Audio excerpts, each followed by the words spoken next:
নমস্কার, সকলকে উৎপলস এডওয়ার্ড চ্যানেলে স্বাগত। আগের ভিডিওতে আমরা ক্লাস 12 এর থার্ড সেমিস্টারে তরু দত্তের লেখা আওয়ার ক্যাজুয়ালিনা ট্রি এই কবিতার প্রথম 22 লাইনের প্রতি লাইনের বাংলা অনুবাদ ও বিশ্লেষণ করে ভিডিও আপলোড করেছি। সেখানে কি কি রেটরিক ইউজ করা আছে তা নিয়েও ডিটেলস আলোচনা করেছি। আজকে বাকি কবিতাটির প্রতিটি লাইনের বাংলা অনুবাদ ও বিশ্লেষণ করব, তাই তোমরা ভিডিওটা স্কিপ না করে অবশ্যই প্রথম থেকে শেষ পর্যন্ত দেখবে। দেখো, আগের দিন আমরা শেষ করেছিলাম লাইক স্নো ইন ম্যাস্ট, যে লিলি ফুলগুলোকে জলের মধ্যে দেখাচ্ছিল যেন পুঞ্জীভূত বরফ। তাহলে প্রথম 22 লাইনে কবি কিন্তু তাদের ক্যাজুলিনা ট্রি যে গাছটা আছে সেই গাছটার যে প্রাকৃতিক সৌন্দর্য, সেখান থেকে কবি কি সুন্দর সুন্দর জিনিস দেখতে পেতেন, সকালবেলায় কি দেখতেন, বা সেই গাছের সৌন্দর্য কতটা তা নিয়ে ডিটেলস আলোচনা করেছেন। এবং তিনি আরও দেখিয়েছেন ওই গাছটিকে কেন্দ্র করে উদ্ভিদ এবং নানা রকমের প্রাণী গাছটিকে কেন্দ্র করে থাকে।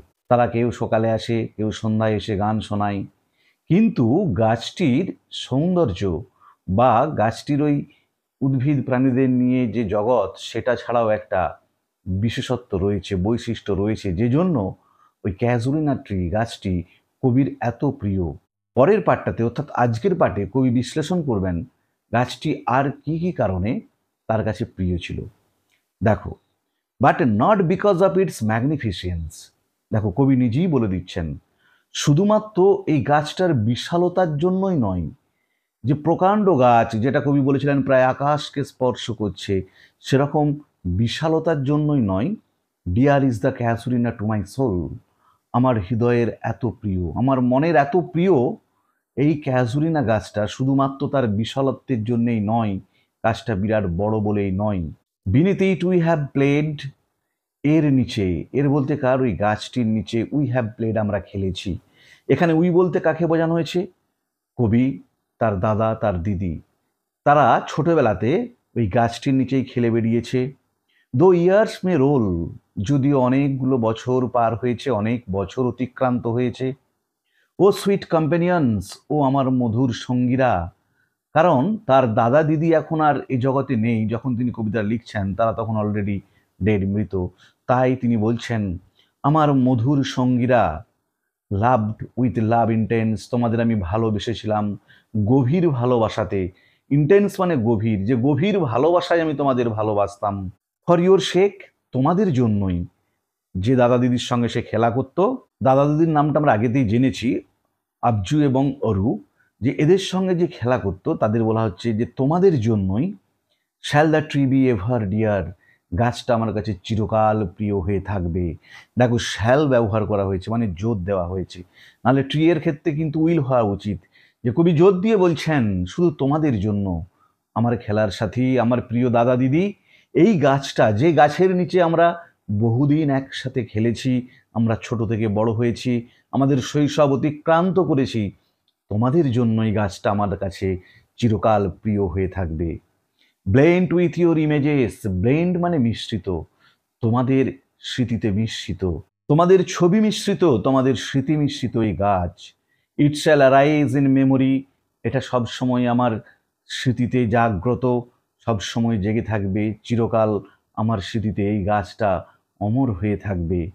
Till the hot tears blind my eyes, যতক্ষণ না গরম চোখের জল আমার চোখকে অন্ধ করে দেয়। এখানে অন্ধ করে দেয় মানে ঝাপসা করে দেয়, যে তোমাদের কথা ভাবতে ভাবতে যতক্ষণ না আমার অশ্রু আমার চোখগুলোকে ঝাপসা করে দেয়, ততক্ষণ পর্যন্ত এই গাছটা আমার স্মৃতিতে সবসময় খুবই প্রিয় হয়ে থাকবে।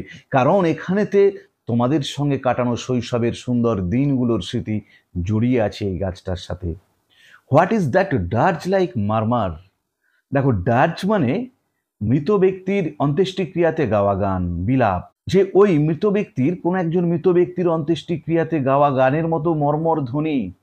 That I here like the sea breaking on a single beach, যেটা আমি শুনতে পাই। দেখো, সিঙ্গেল, সিঙ্গেল মানে নুড়ি পাথর, ছোট ছোট নুড়ি পাথরকে সিঙ্গেল বলা হয়। যে একটা সমুদ্রের ঢেউ যেটা যখন আছড়ে পড়ে নুড়ি পাথরে পরিপূর্ণ সৈকতে যে শব্দটা হয়, সেরকম মর্মর ধ্বনি সেটা আমি শুনতে পাই। It is the tree's lament, এটা যেন গাছটার বিলাপ, গাছটাও যেন দুঃখ প্রকাশ করছে, শোক প্রকাশ করছে তোমরা ইহ জগতে আর নেই বলে। অ্যান্ড ইরি স্পিচ, একটা অতি প্রাকৃত যেন ভাষা, ইরি মানে হচ্ছে অতিপ্রাকৃত, অলৌকিক, যেন একটা অলৌকিক ভাষা গাছটারও। দ্যাট হ্যাবলি, যেটা সম্ভবত, হ্যাবলি মানে perhaps, to the unknown land may reach, সেই অজানা জগতে এই ভাষাটা, গাছের এই বিলাপটা পৌঁছে যাচ্ছে। এখানে আননোন ল্যান্ড বলতে মৃত্যু পরবর্তী জগৎকে বোঝানো হয়েছে, অজানা দেশ। এখানে তার দাদা দিদি মৃত্যু পরবর্তী যে জগতে গেছে, কবি বলতে চাইছেন গাছের ওই বিলাপ, গাছ যে তোমাদের জন্য দুঃখ প্রকাশ করছে, যেন বিলাপ করে চলছে, সেই বিলাপ ধ্বনিটা যেন মৃত্যু পরবর্তী জগতেও তোমাদের কাছে পৌঁছে যাচ্ছে। আননোন হয়তো অজানা, ইয়েট ওয়েল নোন, তথাপি খুবই পরিচিত, to the I of faith, বিশ্বাসের চোখে। যে আমরা অনেকেই হয়তো মৃত্যু পরবর্তী জগৎ আছে বলে জানি না বা বিশ্বাস করি না, কিন্তু কবি বলছেন যে জগৎটা অজানা, মৃত্যু পরবর্তী জগৎ কেমন হয় সে সম্পর্কে কারো ধারণা নেই, তবু আমাদের বিশ্বাসের চোখে খুবই পরিচিত যে সে জগৎ, যে জগতে তোমরা এখন রয়েছো, সেখানেতেও যেন গাছের বিলাপটা পৌঁছে যাচ্ছে। তাহলে দেখো, যে গাছ থেকে আগে প্রতিদিন রাত্রিবেলা খুবই সুন্দর একটা পাখির গান শুনতে পেতেন, যে পাখির গান তাদের পুরো বাগানটাকে ওভারফ্লোজ, প্লাবিত করে দিত, এখন সেই গাছ থেকেই কবি শুনতে পাচ্ছেন বিলাপ, একটা দুঃখের সুর, যে সুরটা দুঃখের ক্রন্দন ধ্বনি, যে ধ্বনিটা যেন মৃত্যু পরবর্তী জগৎ পর্যন্ত পৌঁছে যাচ্ছে। And I have heard that wail far far away, আর আমি শুনেছি ওই বিলাপ, ওই ক্রন্দন ধ্বনি, ল্যামেন্টেশন, বহু বহু দূর থেকে, ইন ডিস্ট্যান্ট ল্যান্ড, দূরবর্তী দেশগুলো থেকে, বাই মেনি এ শেল্টার্ড বে, অনেক হয়তো, শেল্টার্ড মানে হচ্ছে নিরাপদ, নিরাপদ খাঁড়ি, যে বহু দূরের কোনো দেশে যখন তিনি অন্য দেশে যেতেন, সেখান থেকেও, নিরাপদ খাঁড়ি থেকেও তিনি ওই গাছের ল্যামেন্টেশন, বিলাপ, ওয়েল, ক্রন্দন ধ্বনিটা শুনতে পেতেন। When slumbered in his cave the water wraith, যখন নিদ্রামগ্ন থাকতো, ত্রন্দাচ্ছন্ন থাকতো, স্লাম্বার্ড মানে আমরা জানি ত্রন্দাচ্ছন্ন থাকা, গুহার মধ্যে যখন ত্রন্দাচ্ছন্ন থাকতো, ওয়াটার রেথ কি, যেটাকে বলা হয় জলপিশাচ। রেত মানে হচ্ছে ghost who lives in water, তাকে ওয়াটার রেত বলা হয়।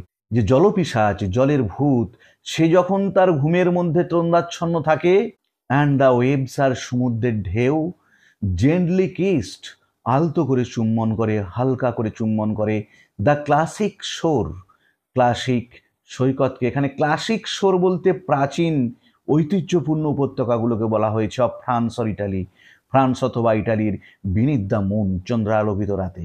তাহলে কবি বলতে চাইছেন চন্দ্রালোকিত রাতে যখন প্রাচীন ঐতিহ্যমণ্ডিত সমুদ্র উপত্যকাগুলোতে সমুদ্রের ঢেউ আস্ত করে এসে চুম্বন করে, যখন ওয়াটার র্যাথ, জলপিশাচ তার গভীর ঘুমে মগ্ন থাকে তার গুহার মধ্যেও, সেরকম নিশুতি নিস্তব্ধ রাতেও আমি শুনতে পাই ওই ক্রন্দনধ্বনি গাছের। হোয়েন আর্টলে ট্রান্সড, যখন পুরো পৃথিবী, ট্রান্সড মানে হচ্ছে আচ্ছন্ন থাকা, কিসে আচ্ছন্ন থাকে, ড্রিমলেস শুন, স্বপ্নহীন ঘুমে, শুন মানে হচ্ছে অচেতন থাকা, যে যখন সমগ্র জগৎটা স্বপ্নহীন ঘুমে আচ্ছন্ন, মানে গভীর নিদ্রায় নিদ্রিত, যে এতটাই ঘুম যে কেউ স্বপ্ন পর্যন্ত দেখছে না। অ্যান্ড এভরি টাইম, ঠিক প্রত্যেকবার, দাই মিউজিক রোজ, গানটা ভেসে ওঠে। তাহলে যখন সমগ্র বিশ্ব ঘুমে আচ্ছন্ন, যখন চন্দ্রালোকিত ফ্রান্স বা ইটালির বিখ্যাত উপত্যকাগুলোতে সমুদ্রের ঢেউ এসে আলতো চুম্বন করে, যখন জলপিশাচ তার গুহার মধ্যে ঘুমে নিদ্রিত থাকে, সেই গভীর রাতে, সেই নিশুতি অবস্থাতেও তোমার গান আমি শুনতে পাই। বিফোর মাইন ইনার ভীষণ রোজ এ ফর্ম সাবলাইম, আমার অন্তর্দৃষ্টিতে ভেসে ওঠে একটা, সাবলাইম মানে হলো মহিমান্বিত, ফর্ম গঠন, একটা মহিমান্বিত রূপ ভেসে ওঠে। দাই ফর্ম ওঠি, তোমার একটা মহিমান্বিত রূপ আমার মনের মধ্যে ভেসে ওঠে, আমার অন্তর্দৃষ্টিতে আমি দেখতে পাই যখন সমগ্র জগৎ নিদ্রায় নিদ্রিত থাকে। As in my happy prime I saw thee, যেমনটা আমি আমার সুখের সময় আমি তোমায় দেখেছিলাম, in my own loved native clime, আমার নিজের প্রিয় দেশে, যখন আমি আমার প্রিয় দেশে থাকতাম, আমার দিদি দাদার সঙ্গে খেলা করতাম, তখন যেমন তুমি সবসময় আমার অন্তর্দৃষ্টিতে, আমার চোখের সামনে ভেসে উঠতে, আজ এই দূরবর্তী ডিস্ট্যান্ট ল্যান্ডে, বাইরের দেশে এসেও যখন সমগ্র জগৎটা নিদ্রায় আচ্ছন্ন আছে, তখনও হে ক্যাজুরিনা ট্রি, তুমি আমার মনের মধ্যে ভেসে উঠছো। দেয়ারফোর, সেহেতু কবি বলছেন, দেখো সেহেতু আই ফেন উড কনসিক্রেট এ লে। দেখো ফেন মানে গ্ল্যাডলি, আনন্দে, উড কনসিক্রেট, কনসিক্রেট মানে নিবেদন করব, এ লে একটা গান, যে তোমাকে উদ্দেশ্য করে, আনটু দাই অনর, তোমার সম্মানে। দেখো দাইটা হচ্ছে আর্কেইক ওয়ার্ড, মানে এই ওয়ার্ডগুলো আগে ইউজ করা হতো, আমরা আগেও দেখলাম দাও, দাও মানে ইউ, আর দাই মানে ইয়োর। এগুলো আর্কেইক ওয়ার্ড, এই ওয়ার্ডগুলো আগে ইউজ করা হতো ওল্ড ইংলিশ টাইমে, কিন্তু এখন আর এই ওয়ার্ডগুলোকে ইউজ করা হয় না। তাহলে কবি বলতে চাইলেন, সেহেতু, যেহেতু তুমি আমার সুখের সময়, আমার দুঃখের সময়, আমি যখন দেশে থাকি, আমি যখন বিদেশে থাকি, সব সময় ক্যাজুরিনা ট্রি আমার প্রিয় গাছ, তুমি আমার অন্তর্দৃষ্টিতে, আমার মনের সামনে সব সময় ভেসে ওঠো। সেহেতু আই ফেন, আমি আনন্দের সাথে উড কনসিক্রেট, নিবেদন করব, এ লে একটা গীতি কবিতা, একটা লিরিক, একটা গান, আনটু দাই অনর, তোমার সম্মানে। ট্রি বিলাভেড অফ দোজ, তুমি হচ্ছে প্রিয় তাদের, হু নাও ইন ব্লেসেড স্লিপ, যারা এখন আশীর্বাদ পুষ্ট ঘুমে নিদ্রিত, মানে চিরনিদ্রায় নিদ্রিত। এখানে তার দাদা এবং দিদির কথা বলা হয়েছে, যারা চিরনিদ্রায় নিদ্রিত আছে, চিরঘুমে আচ্ছন্ন আছে। ফার আই, দেখো আই মানে হচ্ছে ফর এভার, চিরকালের জন্য রিপোজ, বিশ্রামে আছে, যে যারা চিরবিশ্রামে আজ নিদ্রিত আছে, চিরনিদ্রায় নিদ্রিত আছে, তুমি তাদেরও খুব প্রিয় ছিলে। তাই হে ক্যাজুলিনা ট্রি, আমি তোমার সম্মানে, তোমার অনরেতে আমি একটা গীতি কবিতা লিখবো। Dearer than life to me, alas were they, তারা আমার জীবনের থেকেও আমার কাছে অনেক বেশি প্রিয় ছিল।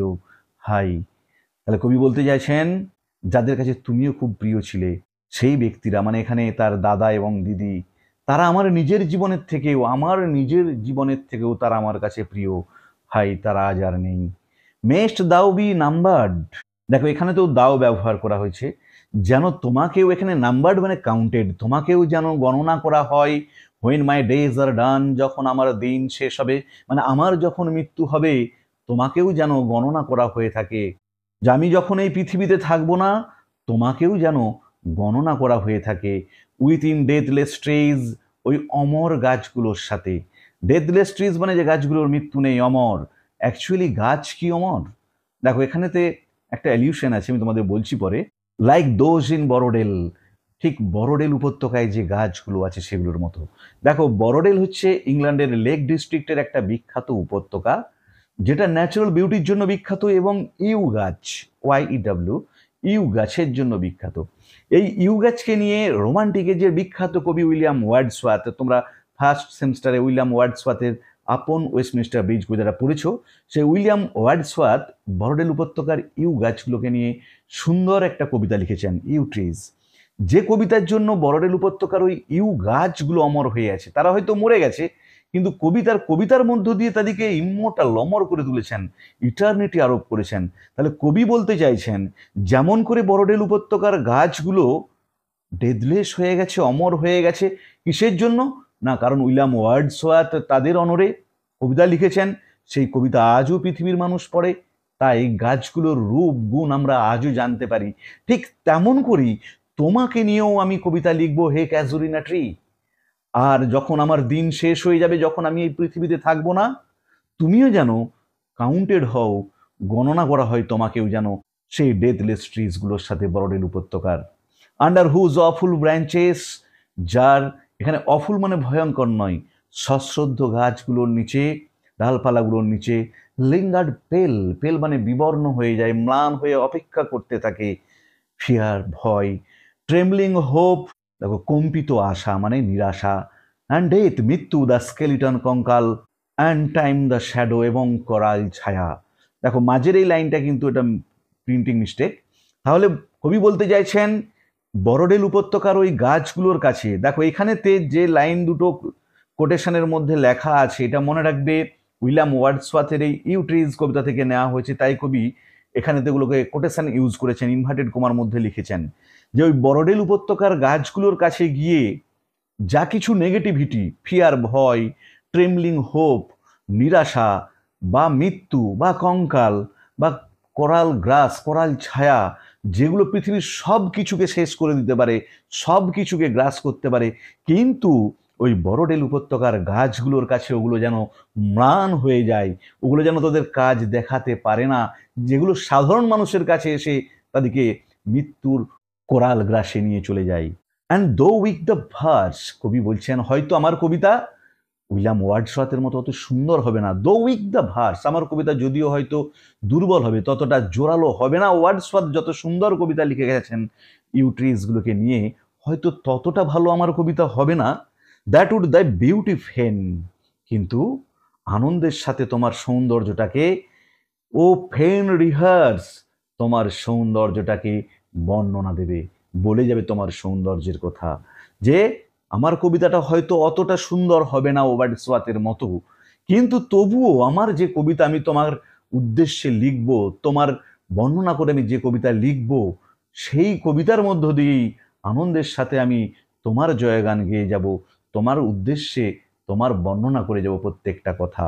মে লাভ ডিফেন্ড দি ফ্রম অবলিভিয়ান কাজ, হয়তো এই ভালোবাসা ডিফেন্ড প্রতিহত করবে, আমি যে ভালোবেসে তোমাকে নিয়ে কবিতাটা লিখব, এই ভালোবাসাটা হয়তো প্রতিহত করবে তোমাকে ফ্রম অবলিভিয়ান কার্স, বিস্মরণের অভিশাপ থেকে, যে বিস্মরণের অভিশাপ থেকে মানুষ প্রত্যেকটা জিনিসকে আস্তে আস্তে স্মৃতির অতল তলে হারিয়ে ফেলে, কিন্তু তোমার উদ্দেশ্য করে তোমাকে ভালোবেসে আমি যে কবিতা লিখব, সেই কবিতার মধ্য দিয়ে তোমার বিস্মরণের অভিশাপ থেকে তোমাকে আমি প্রতিহত করব।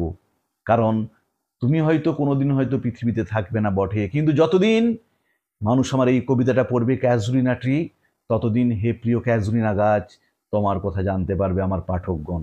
দেখো কবি এখানে কিন্তু ইটার্নিটি আরোপ করলেন, গাছটার অমরত্বতা আরোপ করলেন, যে যেমন করে ওয়ার্ডসওয়ার্থ বড়ডেল উপত্যকার ইউট্রিজগুলোকে অমরত্বতা আরোপ করেছেন, এখানেও কবি তার এই কবিতার মধ্য দিয়ে তার ক্যাজুরিনা ট্রিটাকে অমরত্বতা আরোপ করলেন, যে এই কবিতা যতদিন থাকবে, আর আমরা জানি সাহিত্য অমর, লিটারেচার হচ্ছে ইমমর্টাল, যার কোনো মোর্টালিটি নেই, ইটার্নাল, তাহলে এই পৃথিবীতে মানুষজন যতদিন বেঁচে থাকবে ততদিন সাহিত্য থাকবে, আর ততদিন তুমি অমর হয়ে থাকবে এই পৃথিবীতে আমার এই কবিতার মধ্য দিয়ে। দেখো এরপরে আজকে যে অংশটা আমরা পড়লাম, এখানে কি কি কবি রেটরিক ব্যবহার করেছেন একটু দেখে নাও। দেখো এখানে what is that dirge like murmur that I hear, এখানে কবি সিমিলি অলঙ্কারটা ইউজ করেছেন, আমরা আগের দিনে আলোচনা করেছি সিমিলি জিনিসটা কি। তারপরে দেখো like the sea breaking on a single beach, এটাতেও সিমিলির ব্যবহার আছে। তারপরে লাইনটা দেখো, ইট is the tree's lament and it is speech, এই লাইনটাতে কবি পার্সোনিফিকেশন ব্যবহার করেছেন। পার্সোনিফিকেশনটা কি, যখন নির্জীব বস্তুর মধ্যে ব্যক্তিসত্তা আরোপ করা হয় তখন তাকে পার্সোনিফিকেশন বলা হয়। দেখো এখানে বলে যে ট্রিজ ল্যামেন্ট, গাছ কি কাঁদতে পারে, গাছ কি বিলাপ করতে পারে, কিন্তু কবি এখানে বলছেন গাছটা যেন বিলাপ করছে, দুঃখ প্রকাশ করছে, শোক প্রকাশ করছে, তাহলে এখানে গাছটাতে ব্যক্তিসত্তা আরোপ করা হয়েছে, তাই this is an example of personification. তারপরে দেখো হোয়েন আর্থ লে ট্রান্সেন্ট ইন এ ড্রিমলেস সুন, এটাও একটা পার্সোনিফিকেশনের এক্সাম্পল। পৃথিবী যখন স্বপ্নহীন ঘুমে আচ্ছন্ন থাকবে, অ্যাকচুয়ালি পৃথিবী তো ঘুমাতে পারে না, পৃথিবীর প্রাণী জগৎ, মানুষ জগৎ তারা ঘুমাতে পারে, তাহলে এখানেতে পৃথিবীকে প্রাণ সত্তা, ব্যক্তি সত্তা আরোপ করা হয়েছে। তারপরে দেখো with deathless trees like those in Borrowdale, এটা হচ্ছে একটা অ্যালিউশনের উদাহরণ। অ্যালিউশন মানে যখন কোনো উদ্ধৃতি থাকে, এখানে কবিতার পরের দুটো লাইনেতেই আমরা দেখতে পাবো fear, trembling, hope and death, the skeleton and the time, the shadow, এই দুটো লাইন ওয়ার্ডসওয়ার্থের ইউট্রিজ নামক কবিতা থেকে নেওয়া হয়েছে, তাই এটা হচ্ছে অ্যালিউশনের এক্সাম্পল। আর আগের দিনে আমি আর একটা অ্যালিটারেশনের এক্সাম্পল দেখাতে ভুলে গিয়েছিলাম, সেটা দেখে নাও, with one sweet song that seems, এখানে দেখো সুইট সং সিমস, এসের অ্যালিটারেশন হয়েছে। তাহলে আজকের ভিডিওতে আমরা ক্লাস 12-এর থার্ড সেমিস্টারে তরু দত্তের লেখা আওয়ার ক্যাজুরিনা ট্রি, এই কবিতার শেষের 33টি লাইনের প্রতি লাইনের বাংলা অনুবাদ ও বিশ্লেষণ করলাম। ভিডিওটা ভালো লাগলে তোমরা অবশ্যই লাইক করবে, বন্ধুদের মধ্যে শেয়ার করবে, এবং যারা আজ চ্যানেলটা প্রথম দেখছো অবশ্যই চ্যানেলটা সাবস্ক্রাইব করে পাশে থাকা বেল বাটনটা প্রেস করবে, যাতে পরের ভিডিওগুলো আপলোড করার সাথে সাথে তোমাদের কাছে নোটিফিকেশনটা পৌঁছে যায়। আর আমি ক্লাস 12-এর থার্ড সেমিস্টারের প্রত্যেকটা পিসের প্রতি লাইনের বাংলা অনুবাদ বিশ্লেষণ, এখান থেকে যে ইম্পর্টেন্ট এমসিকিউগুলো তোমাদেরকে ফাইনাল পরীক্ষার জন্য প্রস্তুত করতে হবে তা নিয়ে ডিটেলস আলোচনা করে পরপর ভিডিও আপলোড করব। অবশ্যই তোমরা চ্যানেলটা ফলো করতে থাকবে। ভালো থাকো সবাই, ধন্যবাদ, আর আগের ভিডিওর লিঙ্ক আমি ডেসক্রিপশন বক্সে দিয়ে দিয়েছি, তোমরা অবশ্যই সময় মতো দেখে নিও।